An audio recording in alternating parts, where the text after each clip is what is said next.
নমস্কাৰ বন্ধুসকল, সকলোকে স্বাগতম জনাইছোঁ মোৰ চেনেল হেমন্তৰাজ অফিচিয়েললৈ। বন্ধুসকল, গধূলিৰ পৰত যিহেতু আমি ফুৰিবলৈ আহোঁৱে, বিগত যোৱা মঙলবাৰেও আমি ফুৰিবলৈ আহিছোঁ, আজিও ফুৰিবলৈ আহিছোঁ, কিয়নো আমি যিহেতু বৰা আৰু মই ব্যক্তিগত এটা কোম্পানীৰ অধীনত যিহেতু কাম কৰি আছোঁ, গতিকে ছুটি নাপাওঁ। মঙলবাৰটো আমাক উইক অফ হিচাপে দিছে, সেই হেতুকে আমি মঙলবাৰেই টাইম পাওঁ। সেইটো কাৰণে গধূলিৰ সময়ত আমি মঙলবাৰে ফুৰিবলৈ আহোঁ। আমি চাওক, আমাৰ গাঁৱলৈ যোৱা এইটো ৰাস্তা, সুন্দৰ ৰাস্তা, আপোনালোকে চাওক, গছ গছনি। আমি মানে বাগানৰ ফালে ফুৰিবলৈ আহিছোঁ, বৰা আৰু মই।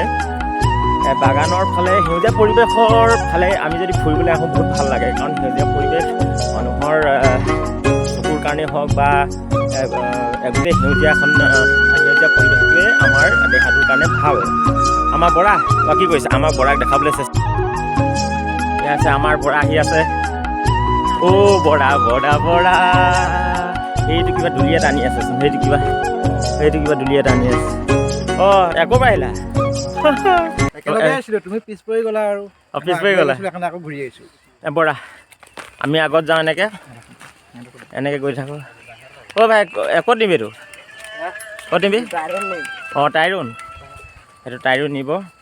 আমাৰ এইডোখৰ হৈছে বাগান, এইফালে বাগান আছে, এইফালে বাগান আছে। এইডোখৰ এতিয়া উঠাই ৰাখিছিলে।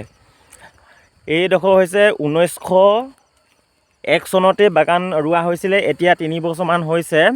এইফালে এতিয়া মানে পুলি পচাই আছে, হেৰি কৰি আছে, নাৰ্চাৰীত আছে। তাৰপিছত ইয়াত লগাব। চন পেলাই ৰাখিছে, এইডোখৰ চন পেলাই ৰাখিছে।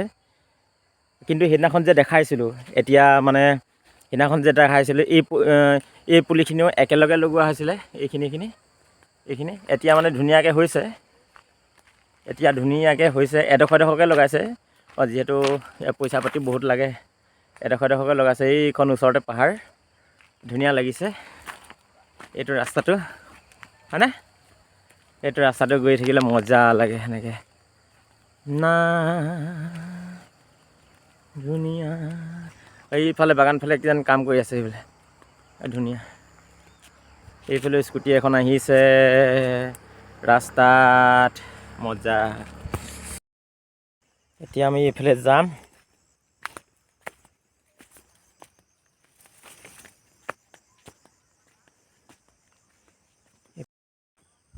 এইসমূহ পুলি বৰ্তমান বেছিদিন লগোৱা হোৱা নাই, খুব বেছি 6-8 মাহমান হৈছে। চালে চকুৰোৱা পৰিৱেশ, চাহ বাগিচা আৰু চাহ বাগিচাৰ মাজত থাকি আমি সকলোৱে আপ্লুত হওঁ, আৰু অসমৰ প্ৰতিজন মানুহেই হয়তো আপ্লুত হ'ব সেউজীয়া পৰিৱেশত থাকি।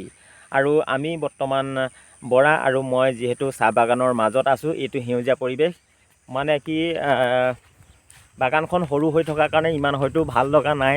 যদি ডাঙৰ হোৱা হ'লে বেছি ভাল লাগিলহেঁতেন। আপোনালোকক সকলোকে দেখুৱাবলৈ চেষ্টা কৰিম বাগানৰ পৰিৱেশবিলাক এনেকুৱা। এতিয়া সেউজীয়া হৈ আছে চাৰিওফালে।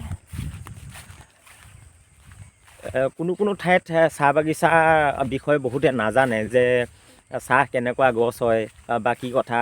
মোক কয়, নামনি অসমৰ বহুতো লোকে কয় যে কি কয়, চাহ গছ কেনেকুৱা। সিহঁতে হয়তো মোবাইলতহে দেখিছে বা এনেকুৱা একদম সম্পূৰ্ণ ৰূপত দেখা নাই। মোক কিছুমানে কয়, তহঁতৰ ঘৰত চাহ বাগান আছে, চাহপাত লৈ আহিবি। একচুৱেলি চাহ এপাত আমাৰ গছ, কেঁচা পাতহে আমি বিক্ৰী কৰোঁ। বন্ধুসকল, যিহেতু আমি জনাইছোঁৱেই যে আমি চাহ বাগানৰ এফালে আছোঁহি, বৰা আৰু মই। যিহেতু এইফালে আমি দেখিবলৈ পাইছোঁ